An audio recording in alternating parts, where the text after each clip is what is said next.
तो आज से मैं कक्षा 10वीं वाले विद्यार्थियों को वार्षिक पेपर में आने वाले प्रश्नों की सूची में बता देता हूँ। ये सारे प्रश्न इंपॉर्टेंट है और गारंटी देता हूँ मैं, यहीं से सारे प्रश्न आएंगे। तो जिन जिन प्रश्नों को मैं आपको दूंगा ना, सिर्फ इन्हीं प्रश्नों की पहले तैयारी करना है। अगर आपको लगता है इसके अलावा और आपको प्रश्न पढ़ना है तो पहले ही इन प्रश्नों को पढ़ लेना, उसके बाद दूसरा प्रश्न पढ़ना। क्योंकि जिस हिसाब से आपका ब्लूप्रिंट है ना, उसी हिसाब से मैंने प्रश्नों को ऐड किया है और पूरा इसमें शामिल कर दिया है। तो सारे प्रश्न मैं जो बताऊंगा उसी हिसाब से आएगा। अभी मैं आपको जो बता रहा हूँ सब्जेक्ट जो है ये विज्ञान का सब्जेक्ट है। तो विज्ञान के सब्जेक्ट में आपको अध्याय 1 देखना है, जीवों का विकास। देखो, ये जो अध्याय है ना, आपके बुक में या गाइड में अलग जगह हो सकता है ना। मैं बता रहा हूँ आपको परीक्षा बोध से। तो परीक्षा बोध में ये अध्याय 1 में है, परीक्षा सार में हो सकता है ये कोई दूसरा जगह हो, है ना। लेकिन जो मैं प्रश्न बताऊंगा वो आपको इसी अध्याय में मिलेगा। तो नाम देख लेना, नाम तो सेम रहेगा, है ना, सभी अध्यायों का नाम सेम रहेगा। जीवों का विकास, तो जीवों के विकास वाले अध्याय को जब आप देखोगे तो वहां से कितने कितने अंक के प्रश्न आएंगे, पहले इन पे चर्चा कर लेते हैं। जीवों के विकास से 1 अंक का प्रश्न आएगा, 3 अंक आएगा और 4 अंक आएगा। तो 1, 3 और 4 अंक के प्रश्न हम इस अध्याय से देखेंगे। तो 1 अंक का मैं प्रश्न रोक देता हूं, क्योंकि 1 अंक के प्रश्न आप लोगों को पूरा देखना होगा जो परीक्षा बोर्ड में दिया है। और जरूरी नहीं है कि जो परीक्षा बोर्ड में दिया है वहीं से प्रश्न आए, अधिकतर जो प्रश्न है ना बुक से आते हैं। इसलिए मैं यहाँ पे क्लियर नहीं हूं कि जो परीक्षा बोर्ड में 1 अंक का प्रश्न दिया ना वहीं से प्रश्न आए। हाँ, बाय द वे 1-2 प्रश्न आ जाते हैं, मतलब टोटल 15 प्रश्न आना है, तो उनमें से तकरीबन 5 प्रश्न फंसते हैं, 15 में से सिर्फ 5। तो आपको ऐसा नहीं है कि पढ़ना नहीं वाली बात नहीं है, आप लोग परीक्षा बोर्ड रखे हो, परीक्षा सार रखे हो तो पढ़ लेना। लेकिन 1 नंबर के प्रश्न अधिकतर बुक के अंदर से आते हैं। मैं ये बात आपको पहले ही बता देता हूँ, इसलिए 1 नंबर के प्रश्न मैं यहाँ पे आपको नहीं बताऊंगा, 2 से लेके 6 नंबर 6 नंबर तक के प्रश्नों को बताऊंगा, है ना। तो उन सारे प्रश्नों को आप लोग टिक कर लेना। जिनके पास परीक्षा बोध है, परीक्षा बोध में टिक कर लेना। जिनके पास परीक्षा सार है, परीक्षा सार में टिक कर लेना, क्योंकि अध्याय यही है ना, जीवों का विकास। तो आपको जो मैं प्रश्न बताऊंगा वो आपको इसी अध्याय में मिलेगा, जीवों के विकास वाले में। और जिनके पास गाइड है वो लोग गाइड में टिक कर लेना। और कुछ प्रश्न अगर ना हो तो उन प्रश्नों को परीक्षा बोध वाले के पास से या परीक्षा सार वाले के पास से आप लोग लेकर अलग से नोट्स बना के अलग लिख लेना, ठीक है। जो जो प्रश्न उनको टिक कर लेना। लेकिन जो प्रश्न आपके गाइड में नहीं है, कुछ लोग गाइड रखे हैं ना, तो कुछ लोगों के पास गाइड है, तो जो प्रश्न गाइड में नहीं है और जो मैं यहाँ पे टिक किया हूं, अगर वो प्रश्न नहीं है तो उनको नोट्स के माध्यम से नोट्स लिखना और सिर्फ उन्हीं प्रश्नों को और उनके उत्तर को जिनके पास परीक्षा बोध है, परीक्षा सार है, उनके पास से आप लोग ले लेना, ठीक है। ये कर सकते हो। चलो अब प्रश्नों पे चर्चा करते हैं और मैं उन सारे प्रश्नों को बताता हूँ। तो देखो, 3 नंबर और 4 नंबर के प्रश्न आएगा। तो मैं एक चीज बता देता हूँ, इस अध्याय से जो प्रश्न आता है ना, 3 नंबर के प्रश्न आता है। 3 नंबर के प्रश्न यहाँ पे मैंने दो दो नंबर के प्रश्नों को भी मैंने टिक कर दिया है। यहाँ पे 2-2 नंबर के प्रश्न भी टिक है, लेकिन इनको देखने की आवश्यकता नहीं है, इनके आने के चांसेस नहीं के बतौर। क्यों? क्योंकि 3 नंबर के प्रश्न में 2 नंबर के प्रश्न का उपयोग नहीं होता है, तो ये प्रश्न जो है ये नहीं आएगा। लेकिन मैं आपको सजेस्ट करूंगा, जब आप मैं जो प्रश्न दूंगा उनको याद कर लोगे तो इनको देख लेना। क्योंकि कई बार क्या होते हैं, ज्वाइंट होके आ जाते हैं, जैसे प्रकृति चयन किसे कहते हैं और कृत्रिम चयन क्या है, दोनों में अंतर कह देगा, तो ये दोनों ज्वाइंट होके आ जाते हैं कई बार, है ना। तो ऐसे में क्या होता है, डाउट हो जाता है, हमने छोड़ दिया 2 नंबर के प्रश्न और 2 प्रश्न ज्वाइंट हो गए, ज्वाइंट होने के बाद 3 नंबर का बन जाता है। तो ऐसे प्रश्नों को भी एक बार कम से कम देख लेना। फिलहाल मैं अभी आपको 2 नंबर के प्रश्न दिखा रहा हूँ, पर मैं सजेस्ट कर रहा हूँ, आपकी मर्जी, आप पढ़ो या ना पढ़ो, ठीक है। पर ये प्रश्न आने के चांसेस नहीं के बतौर होते हैं। तो ये 2-2 नंबर के प्रश्न हैं, जिन जिन में टिक किया हो देख सकते हो। अब जो आने वाले प्रश्न हैं उन पे चर्चा करते हैं, ठीक है। 2 नंबर के प्रश्न मैंने दिखा दिया है, आपको उसको लास्ट में पढ़ना है जब आपके पास समय रहेगा, नहीं रहेगा तो जो मैं बता रहा हूँ सिर्फ इन्हीं प्रश्नों को देखना। चलो 3-3 नंबर के प्रश्न देखते हैं। देखो, 3 नंबर के प्रश्न में आपको ये वार्षिक पेपर में देखने को मिल सकता है, कृत्रिम और प्राकृतिक चयन में 3 अंतर। देखो, अभी मैंने बताया था ना कृत्रिम और प्राकृतिक वाला, तो देखो यहाँ पे अंतर में आ गया, 3 अंतर बताना है ना। तो ऐसे ही प्रश्न आते हैं। तो ये प्रश्न हो गया आपका एक 3 नंबर का प्रश्न, ये इंपॉर्टेंट है ना। इस अध्याय से सिर्फ 3 नंबर के प्रश्न आएंगे। और एक और अध्याय है, 2 अध्याय मिलके ब्लूप्रिंट तैयार हुआ है ना, तो 2 अध्याय मिलके 1, 3 और 4 नंबर के प्रश्न आना है, तो इस अध्याय सिर्फ 3 नंबर के आएगा। तो हम इस अध्याय से सिर्फ 3 नंबर के प्रश्नों पे चर्चा करेंगे। तो देखो 3 नंबर के ये हो गया। इसके बाद दूसरा प्रश्न ये है, डार्विन और वेलेस द्वारा प्रतिपादित जीवों के विकास के सिद्धांत से हमें क्या पता चलता है, ये प्रश्न इंपॉर्टेंट है। ठीक है, ये प्रश्न आपको परीक्षा बोध परीक्षा सार में मिल जाएगा, और गाइड में नहीं है तो जिनके पास परीक्षा बोध है, परीक्षा सार है, उनके पास से आप लोग इनके उत्तर को लेकर नोट्स बना के लिख लेना, है ना। ये इंपॉर्टेंट प्रश्न है, गारंटी है प्रश्न यहीं से आएगा और बाहर से नहीं आएगा, है ना। तो जो जो प्रश्न आपके वार्षिक पेपर में अभी आने वाले हैं उनके लिए ये बहुत महत्वपूर्ण प्रश्न है। इसके बाद एक प्रश्न ये है, समजात अंग से आप क्या समझते हैं, इनको आपको देखना है। अगला है, अवशेषी अंग किसे कहते हैं, समझाइए, ये प्रश्न इंपॉर्टेंट है। समवृत्ति अंग किसे कहते हैं, ये प्रश्न इंपॉर्टेंट है, इनको भी आपको याद कर लेना है। ठीक है, पूरा उत्तर भी यहाँ पे दिया हुआ है। अगर आपके पास उत्तर नहीं है या मैं पूरा नहीं दिखा पा रहा हूं तो आप उनसे ले लेना जिनके पास परीक्षा बोध है, परीक्षा सार, है ना। और ये ओल्ड परीक्षा बोध है 2023 का, तो 2023 के परीक्षा बोध है, लेकिन सिलेबस तो चेंज नहीं हुआ है ना। तो पुराना भी आपके पास होगा तो उसमें भी आप टिक कर सकते हो। ठीक है, नया में क्या होता है, थोड़ा सा ना क्रमांक आगे पीछे रहेगा। जैसे ये जो क्रमांक है ना, ये हो सकता है 8 नंबर में चला जा सकता है, 5 नंबर में जा सकता है ना, लेकिन आपको ये प्रश्न मिल जाएगा परीक्षा बोध परीक्षा सार में। इसके बाद मैं आपको दिखा देता हूं, ये वाला प्रश्न, ये है इंपॉर्टेंट प्रश्न, और ये वाला प्रश्न भी इंपॉर्टेंट है। देख लो 8वां नंबर का प्रश्न, क्या मनुष्य की बढ़ती आबादी का बाघों की संख्या पर कोई असर पड़ रहा है, वर्णन कीजिए, है ना। ये प्रश्न इंपॉर्टेंट है। इसके अलावा ये जो कुटुम्बसर गुफा की कानी मछली वाला है, ये इंपॉर्टेंट है। ये 10वां प्रश्न भी इंपॉर्टेंट है।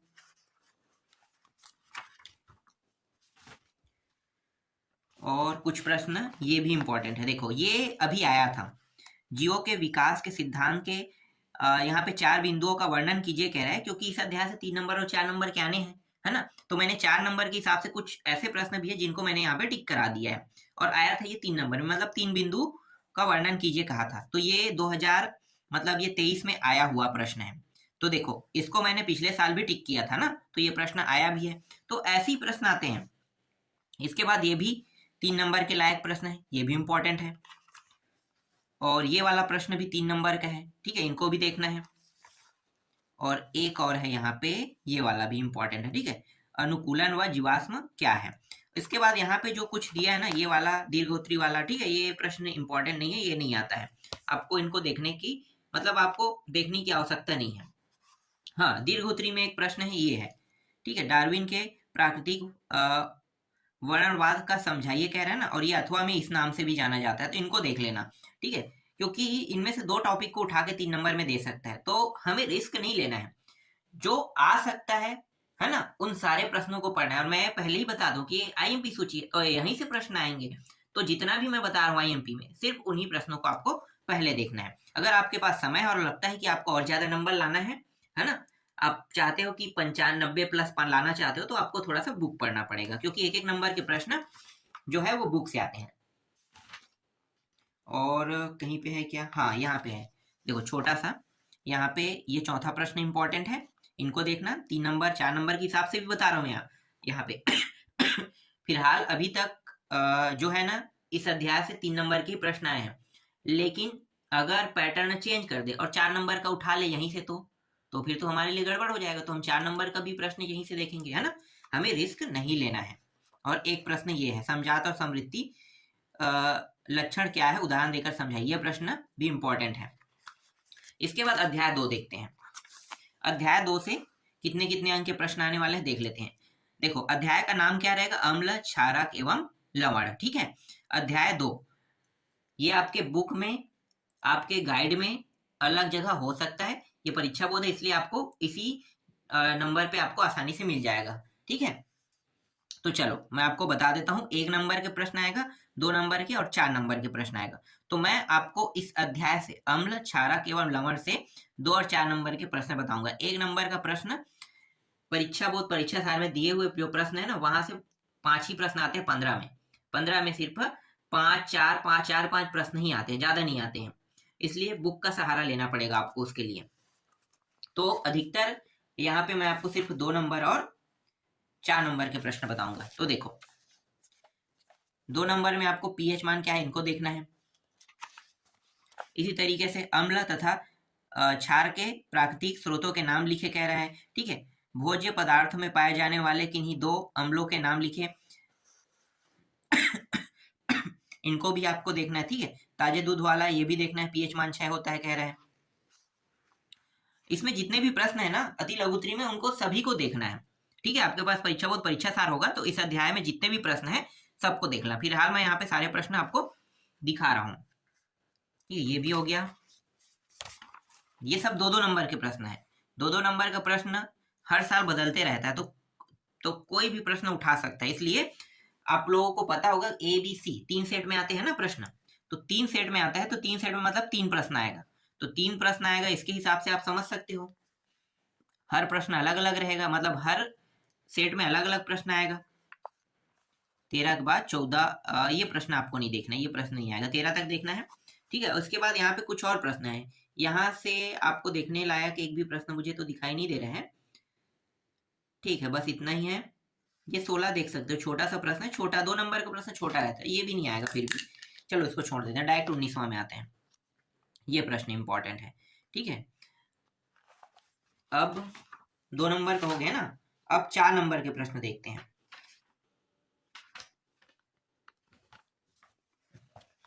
देखो 4 नंबर के लायक ये प्रश्न है, ये इंपॉर्टेंट है। ठीक है, टीकेसवी के खेत की मिट्टी का पीएच मान वाला है, ये प्रश्न 4 नंबर का है। नहीं 2 नंबर का था, सॉरी मैं 4 नंबर कह रहा था ना, 2 नंबर का है वो, 4 नंबर वाला ये प्रश्न है। 6वां देखो, उदासीनीकरण अभिक्रिया किसे कहते हैं, दो उदाहरण द्वारा समझाई गई। ये प्रश्न इंपॉर्टेंट है, 4 नंबर के लायक। 4 नंबर के लायक ये भी प्रश्न है। ठीक है, ये छोटा सा है, इनको देख लेना।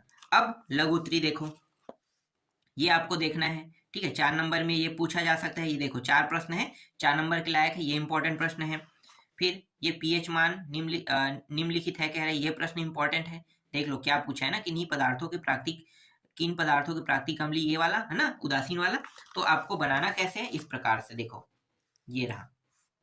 ठीक, ये पूरा बताना है, यहाँ पे पूरा उत्तर भी दिया हुआ है। इसके बाद ये तीसरा प्रश्न भी इंपॉर्टेंट है।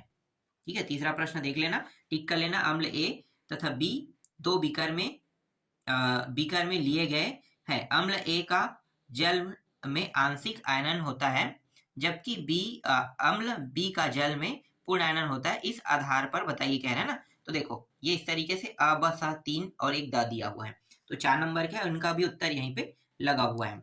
दीर्घ उत्तरी में कुछ प्रश्न है, उनको भी देख लेते हैं। ये प्रश्न इंपॉर्टेंट है। ठीक है, और उत्तर भी मैं यहाँ पे आपको थोड़ा थोड़ा दिखाते जा रहा हूँ। दूसरा प्रश्न भी देख लेना। इन सारे प्रश्नों को सबसे पहले आपको टिक कर लेना है। ठीक है, मैं आपको समझाते जाऊंगा तो समय वेस्ट होते जाएगा। और ये वाला प्रश्न भी इंपॉर्टेंट है, ये 2022 के सेट में आया था, ABC सेट में। और कोई प्रश्न इंपॉर्टेंट के, हाँ इसमें 2 प्रश्न और हैं, ये वाला भी इंपॉर्टेंट है, चौथा प्रश्न। ठीक है, चौथा, और एक है 5वां प्रश्न, ये देख लेना। ठीक है, ये सारे प्रश्न ढूंढना आप लोग, ये इंपॉर्टेंट प्रश्न है। ठीक, ये प्रश्न 2022 में आया था, तो अगर आप इस तरह अंदाजा लगाते 2020-2022, इसके बाद 2024, तो ये 2020, 2022, 2024 में आ सकता है ये प्रश्न। तो हम इस प्रकार से भी अंदाजा लगा के प्रश्नों को याद करके रख सकते हैं। ठीक है, चलो अब अध्याय 3 देखते हैं। अध्याय 3 जो है ये ऊष्मा और तापमान से संबंधित है। 1 नंबर, 2 नंबर और 3 नंबर के प्रश्न आएगा। तो मैं यहाँ पे आपको 2 नंबर 3 नंबर के प्रश्न बताऊंगा। तो अति लघु उत्तरी प्रश्न में मैंने आपको बताया भी है अति लघु उत्तरी प्रश्न में ना जितने भी परीक्षा बोध परीक्षा सार में दिया है इस अध्याय में, है ना, उन सारे प्रश्नों को देख लेना। ठीक है, अध्याय का नाम क्या था, ऊष्मा और तापमान, या ताप होगा ना, तापमान ना देके ताप भी दिया रहता है, ऊष्मा और ताप या तापमान भी कह सकते हैं। ठीक है, अध्याय का नाम। तो देखो यहाँ पे जो जो प्रश्न है मैं आपको दिखा देता हूँ। ठीक है, ये प्रश्न है गुप्त ऊष्मा किसे कहते हैं, और ये गैस के गुब्बारा आग के पास लाने पर फूट जाता है, ये प्रश्न इंपॉर्टेंट प्रश्न है, 2018 के सेट में है, और ये 2024 के सेट में भी मुझे लगता है आएगा, क्योंकि बहुत लंबा टाइम हो गया है, एक बार आया तो एक बार और आ सकता है ये। और ये तापमापी वाला देख लेना, है ना, ये सारे प्रश्न देखो ठीक लगा हुआ है। टिक लगा हुआ है, ठीक है। 7वां, 8वां, 9वां, ठीक है। ये नाम आप लोग देखते जाना, इन्हीं नामों में आपको याद करना है। ये 9वां प्रश्न नहीं आएगा, इनको देखने की जरूरत नहीं। 8वां,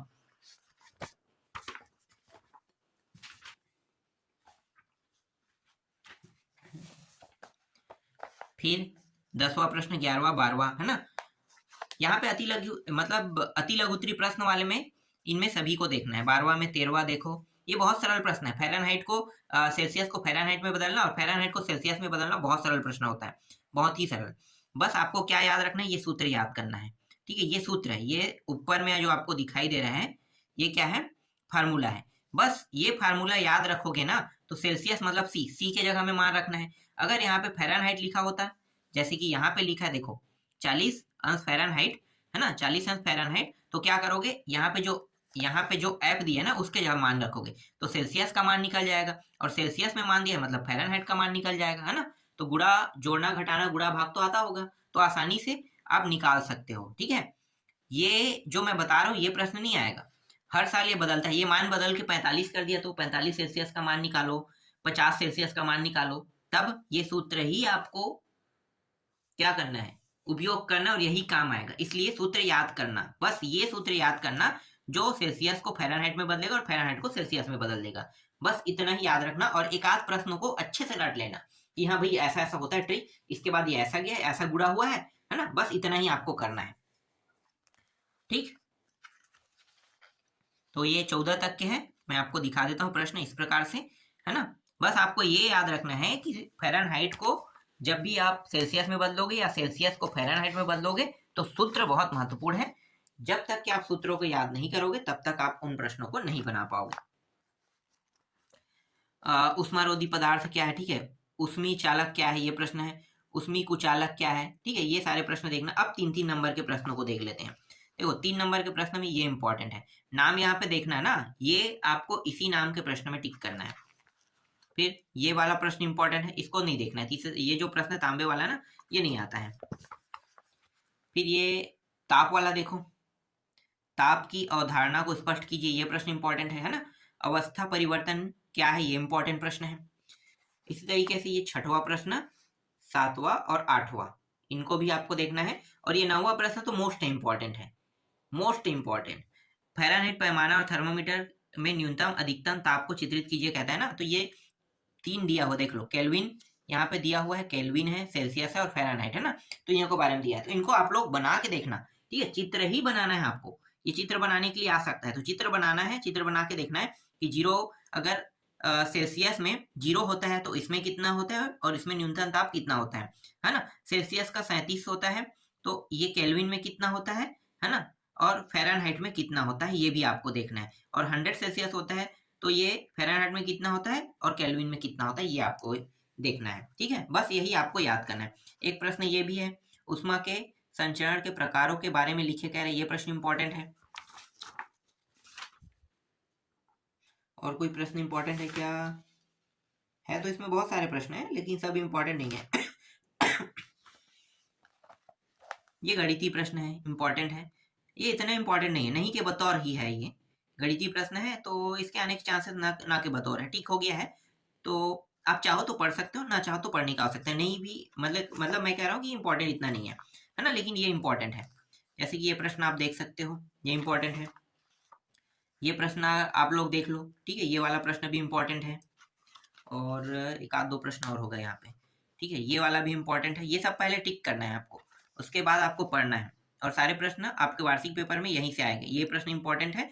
और ये प्रश्न क्या कौन सा है, हाँ देखो ये शरीर के तापमान वाला है ना, ऐसा कुछ मान दे दिया रहेगा, इसको आपको किसमें, सेल्सियस पैमाने में। तो सेल्सियस पैमाने में बदलने वाला मैंने बताया था ना, जो परीक्षा बोर्ड परीक्षा सार इनमें दिया रहेगा वो प्रश्न नहीं आएगा, कोई नया प्रश्न नहीं आएगा, ठीक है। तो आपको बस ये सूत्र याद करना है।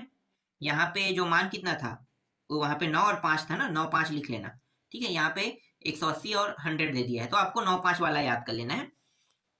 डायरेक्ट आप रखोगे क्योंकि 9 5 आएगा ही, देख लो कटाने के बाद आएगा ना, तो ये ऊपर वाला सूत्र याद ना करके ये याद कर लेना, ठीक है। बस आपको क्या करना है, जैसे कि यहाँ पे क्या किसमें याद करना है, सेल्सियस, मतलब ये मान के इसमें फ़ारेनहाइट में रखो, हल करो, उत्तर आ जाएगा सी का मान, सी का मान मतलब सेल्सियस का मान।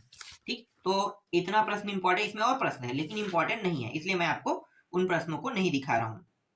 जितना इंपॉर्टेंट है वो सारे प्रश्न मैंने आपको दिखा दिया। अब अध्याय 4 पे आते हैं। ठीक है, अध्याय 4 में देखो, अध्याय 4 को देखो। अध्याय 4 में 1 नंबर, 2 नंबर और 4 नंबर के प्रश्न आएगा।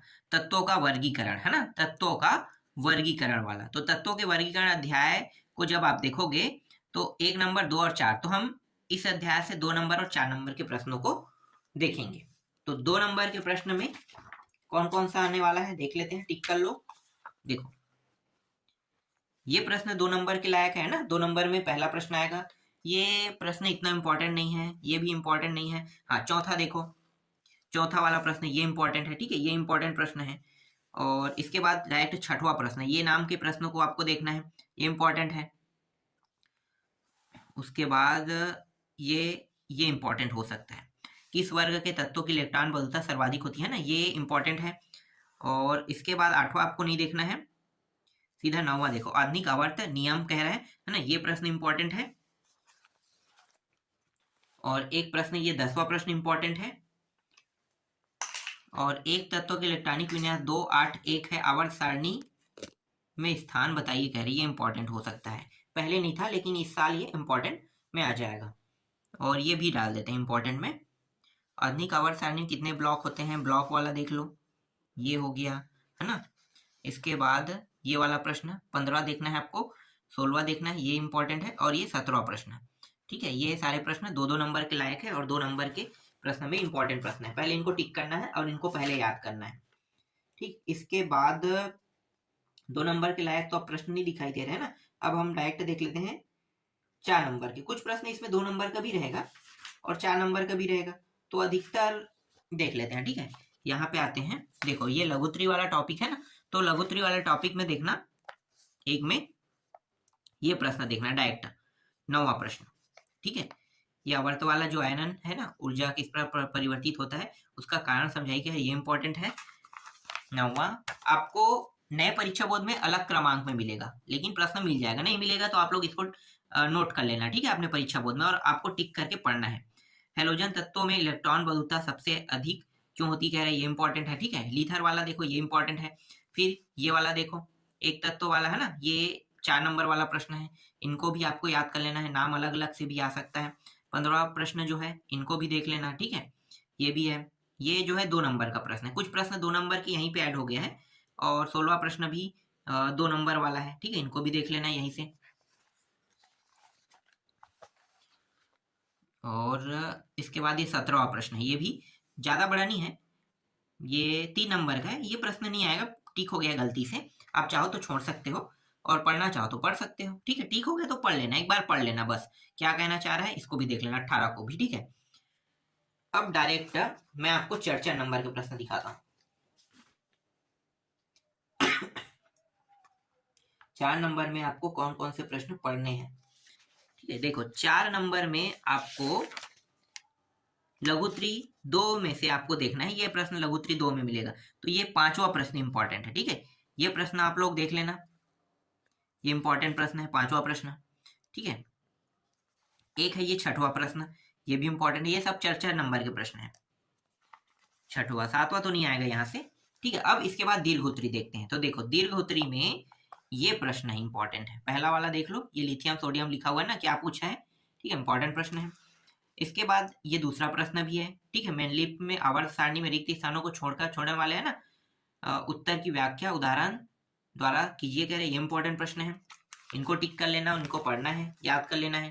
ठीक है, ये सारे वार्षिक पेपर के प्रश्न हैं और ये भी इंपॉर्टेंट प्रश्न है। ठीक है, इनको भी देख लेना। इसके अलावा और कितने प्रश्न है देख लेते हैं। इसमें चौथा भी है, देखो ये वाला प्रश्न भी इंपॉर्टेंट है। ठीक है, इनको भी देख लेना। 5वां भी इंपॉर्टेंट है, इनको भी देख लेना। और यहाँ पे 6वां है, इनको भी देख लेना। ठीक है, इतना ही है, तो इस अध्याय से बस इतना ही प्रश्न पढ़ना है। फिर अध्याय 5 देख लेते हैं। देखो, अध्याय 5 से आपको सिर्फ 2 नंबर के प्रश्न देखना है, 1 नंबर और 2 नंबर। अध्याय 5 मतलब हमारा पर्यावरण परिस्थिति तंत्र में ऊर्जा का प्रवाह। ठीक है, हो सकता है आपके बुक में सबसे लास्ट अध्याय में हो। आपको इसी नाम के अध्यायों में प्रश्नों को ढूंढना है ना। हमारा पर्यावरण परिस्थिति तंत्र में ऊर्जा प्रवाह, तो ये आपका अंतिम अध्याय हो सकता है। तो अंतिम अध्याय में आप इसे ढूंढ सकते हो। बुक में शायद अंतिम अध्याय ही है, गाइड में भी अंतिम अध्याय इसी तरीके से दिया हुआ है। कौन सा है, मैं 1 मिनट देखता हूँ। क्या था, हमारा पर्यावरण वाला ना? नहीं, ये तो अलग बता रहा है, मुझे भी नहीं पता कहाँ पे है। ठीक है, बुक में देखना। तो इस नाम के अध्याय में ही आपको 2 नंबर के प्रश्न देखने को मिलेगा। ठीक है, तो चलो मैं दिखाता हूँ जो जो प्रश्न इंपॉर्टेंट है। देखो, ये प्रश्न इंपॉर्टेंट है। जीवों के विभिन्न प्रकार के आवास कौन कौन से हैं। ठीक है, इसको बाद दूसरा प्रश्न देखो, तीसरा देखो ये वाला। ठीक है, ये भी इंपॉर्टेंट है। चौथा प्रश्न देखो, ये भी इंपॉर्टेंट है। फिर 5वां प्रश्न देखो, ये भी इंपॉर्टेंट है। 6वां प्रश्न इंपॉर्टेंट, 7वां, 8वां, ठीक है, लगातार 9वां तक के आप लोग देख लिए। ठीक है, आगे दिखाता हूँ। 10वां भी इंपॉर्टेंट है, 11वां भी, 12वां भी। ठीक है, 13वां प्रश्न, 13वां भी हो गया। ठीक है, आगे और कितने प्रश्न हैं इसमें? 14वां प्रश्न, 15वां देखो, जैविक घटक किसे कहते हैं, इसको भी देख लो ना। और एक प्रश्न और 16। इसमें सभी छोटे प्रश्न इंपॉर्टेंट है। इसके अलावा एक आध 2 प्रश्न और हैं जो इंपॉर्टेंट है, जैसे कि लघुत्तरी क्रमांक 1 में देखोगे तो ये प्रश्न इंपॉर्टेंट है। ठीक है, इसके आने के चांसेस नहीं के बतौर है, थोड़ा बहुत देख लेना इनको। और एक और है, ये छोटा प्रश्न है। ठीक है, इसमें छोटा सा हिस्सा लेना है। ऊर्जा का 10% नियम क्या है कह रहे हैं ना, तो छोटा सा प्रश्न यहाँ से आ सकता है। और ये प्रश्न, ये जैव विविधता से आप क्या समझते हैं। ठीक है, तो ये प्रश्न जो है छोटे छोटे के रूप में आपको पढ़ना है, 2 नंबर के लायक। जो अधिकतम 2 नंबर के जो प्रश्न है उनको अगर आपको लिखना है तो 25 शब्दों से ऊपर होना चाहिए, है ना, और 35 शब्दों से नीचे। तो आप ये कह सकते हो कि 25 शब्द से ऊपर, 35 शब्दों से नीचे। आप उससे ज्यादा भी लिख सकते हो अगर उदाहरण दे रहे हैं तो, और नहीं देते तो 25 शब्द से कम ऊपर होना चाहिए। 2 नंबर के प्रश्न का मतलब यही, बस इतना ही आएगा यहाँ से। ठीक है, बाकी जो अध्याय बाकी है ना, उनको मैं आपको नेक्स्ट वीडियो में बताऊंगा, क्योंकि अभी मैं ढूंढने में लगा हुआ हूँ। तो अभी मैं आपको 5 तक के ढूंढ के बता रहा हूँ। तो 5 तक के जो आने वाले आपके वार्षिक पेपर में प्रश्न है, और जिस हिसाब से प्रश्न आएगा उसी हिसाब से मैं बता रहा हूँ, पूरा ब्लूप्रिंट के हिसाब से है। जितने नंबर का प्रश्न मैं बता रहा हूँ उतने नंबर का प्रश्न उस अध्याय से आएगा, और जो मैं बता रहा हूँ यहीं से प्रश्न आएगा। इसलिए इन सारे प्रश्नों की अच्छे से तैयारी कर लेना।